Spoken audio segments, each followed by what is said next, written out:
Magandang gabi mga kaagimat, mga kamutya. Eto na naman po ulit ako, si Pepeng Agimat TV para magbahagi sa inyo ng kaunting kaalaman tungkol dito sa tinatawag na mutya ng kulog.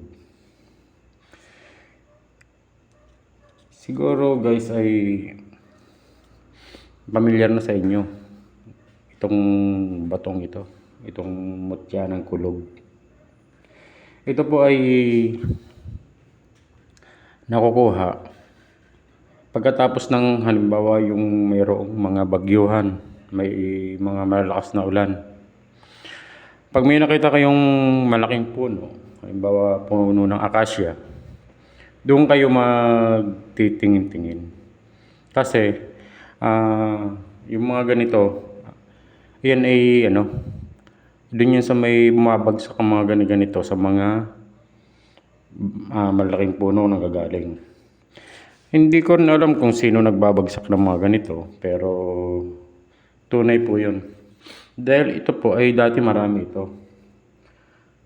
May kasama rin akong isang antingero noon. Nung kami ay nakita namin yung mga ganito.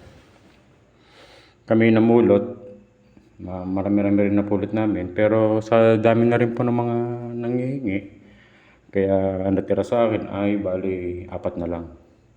Yung 2 peraso nito ay nandun sa aking pouch na pula na may kasama rin mga ibang mutya. Ito pong mutya ng kulog.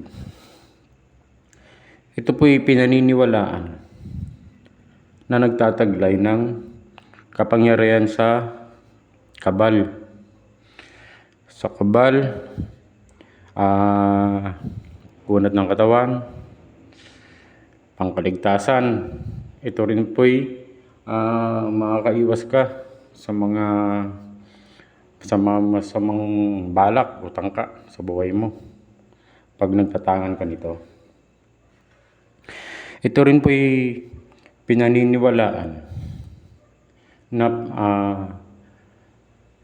liis bala, na meron din po itong kapangyarihan para sa liis bala.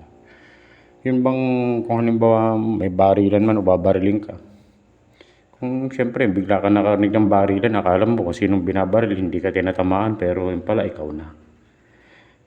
Kasi ito yung nagtataglay ng kapangyarihan sa liis bala. Kaya po ito ay isa sa magandang mutya. Dahil ito po'y ito ay nagtataglay ng kapangyarihan sa kabal, kunat at liis bala.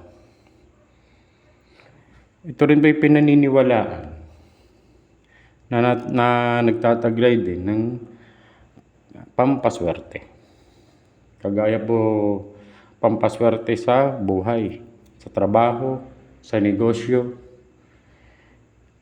Kung may negosyo ka, kung ano man negosyo mong pinasok o pagtitinda man o pag online selling o kung ano man, madaling lalago.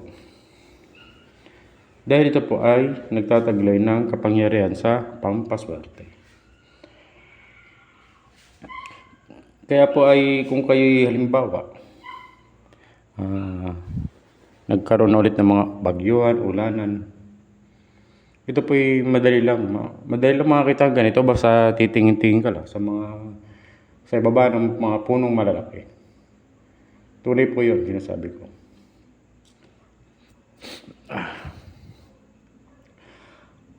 Ito rin po ay nagtataglay din ng pangontra sa masamang gawa ng tao, gaya ng kulam.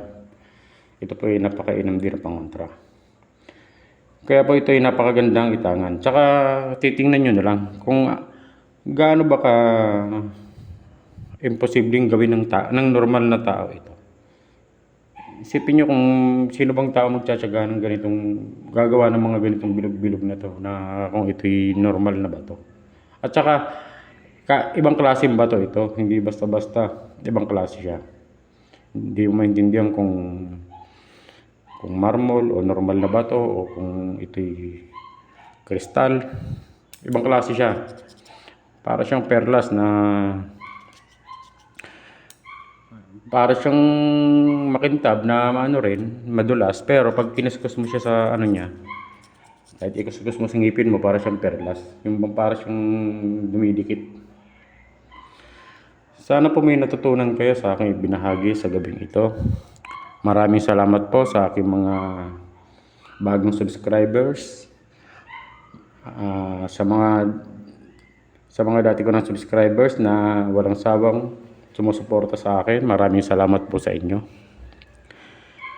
Salamat din po sa mga nag-like and share at nag-comment sa aking mga videos. Sa mga hindi pa po nakakapag-subscribe, paki-subscribe naman po. At paki-click na rin ng notification bell para po napapanood ninyo ang aking mga video na i-upload. Maraming salamat po ulit at magandang gabi.